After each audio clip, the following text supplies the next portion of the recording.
whom to choose for our first performance. Of course, if you had researched that you didn't practice, first of all, the definition to a sharp is 1/2 step up. The definition to a flat is 1/2 step down. So when we have a note, for example, where the red marker is, and we go to the very next adjacent key, that key happens to be a black key in this instance. Bravo! Very nice. You look better at home. Beautifully here, right? So now good. we get picked. Okay. That was a beauty display. Okay. Everything that we wanted to hear in that performance is what we were able to experience. Notice how she worked herself. What are the two areas on the keyboard that have white keys that are right next to each other? After E and F. Good. E and F, and what else? B and C. B and C, you got it. Okay, so those are these areas right here. E and F and B and C have two white keys that are directly next to each other. Okay, so based on our definition of half steps, the note that's adjacent to where the blue marker is, from here to here is a half step. From here to here is a half step. It's black to white.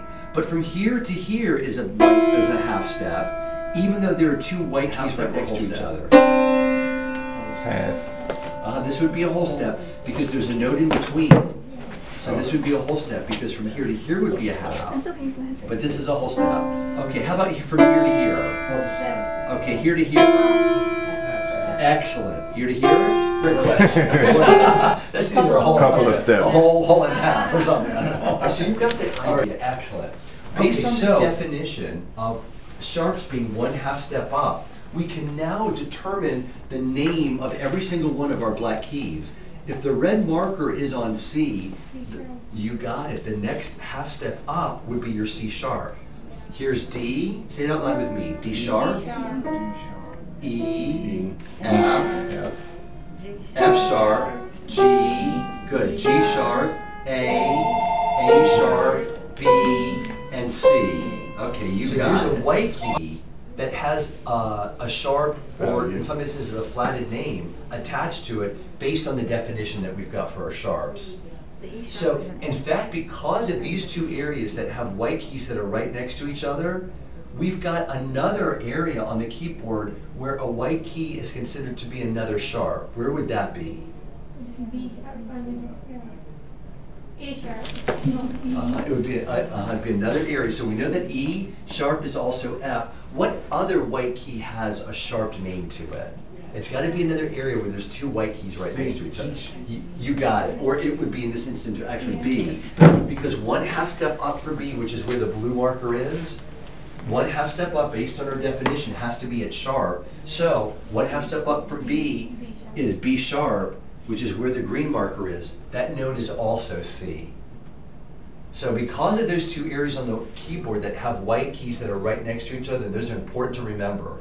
Those are always going to give you white keys that can be called sharps or flats. It's a good question to understand that concept now. Now, I want to also point out that when you see the music actually written with that in the body of your actual state, let's just draw a treble clef. All right, and you've got a note, another note, a note, a sharp and a note. Is it note 1, 2, or 3 that's actually sharpened? Let's take G. And what's the name of this note? G flat. G flat. All right, so now you see that F sharp is the exact same note as G flat. But we don't have F flat. We do have F flat because in this instance, this is an F, and by our definition of our flats being 1/2 step down, if I go 1/2 step down from F, that brings me to this white key. So the key of E natural, or the E white key, is the same note as F flat. You got it. E flat equals F, F sharp equals G, B sharp equals C, you got it, and C flat equals B. You got it. All right. So I've just written all the areas on the keyboard where white keys can be called by black names, by sharp or flatted names. And again, it's because of those two areas on the keyboard that have white keys that are right next to each other. Okay, what questions can I answer about this? The concept of your black keys and your white keys. Let's take a look at Roman numeral number 2, which is the keyboard. Patterns, middle C, keys. Number 1 is white keys, number 2 is black keys. All right, that corresponds to Roman numeral number 2, letter B, the direction, and then number 3, which is flats, meaning and symbols. All right, so that's what we just talked about. Now, how we're making a difference between the concept of flats and sharps. All right, first of all, we know that that one number is giving us the constant, the one thing that we base everything else on. That one number is telling us that a quarter note gets 1 beat. That's what it's telling us. If there were an 8 there, it would mean that an 8th note gets 1 beat. If there were a 16 there, what do you think, class, that would mean? The 16th note gets 1 beat. You got it. So it's telling us whatever note gets 1 beat. Now, because that bottom number changes from song to song, Note. it changes the value that different types of notes get in different types of songs. Beautiful. Give him a round of applause. Another beauty is playing. Okay. Notice that he played each of those notes exactly as we should have been playing them. The bottom note in the left hand was held for the duration of the measure, as the right hand played those 2 shorter held notes, which were quarter notes. He moved his performance through each one of the measures, playing that final measure correct. A 32nd. A 32nd must get half the value of it. So if this is the note, and this is the value, and we know that our given is that a 16th note gets 1 beat, based again on the rules of mathematics, we can then determine that if a 16th note gets 1 beat, then an 8th note gets what? 2 beats. Good, okay. Is everybody with us on this? Okay, if an 8th note gets 2 beats, a quarter note gets 4. You got it. Therefore, a half note gets how long or how many beats does the first note in the left hand get? What's the value? He's raised a very good question, class, and this is really important for us. It's really germane to our understanding this. When you count out your measures, both your treble and your bass clef are counted completely separately. Both the treble clef has to add up to 4 beats by itself, and the bass clef within every measure has to add up to 4 beats. So you're not combining beats between treble and bass. Both the treble and bass have to add up to 4 beats. Right? It's a whole note. In this key signature timing, a whole note would get how many beats?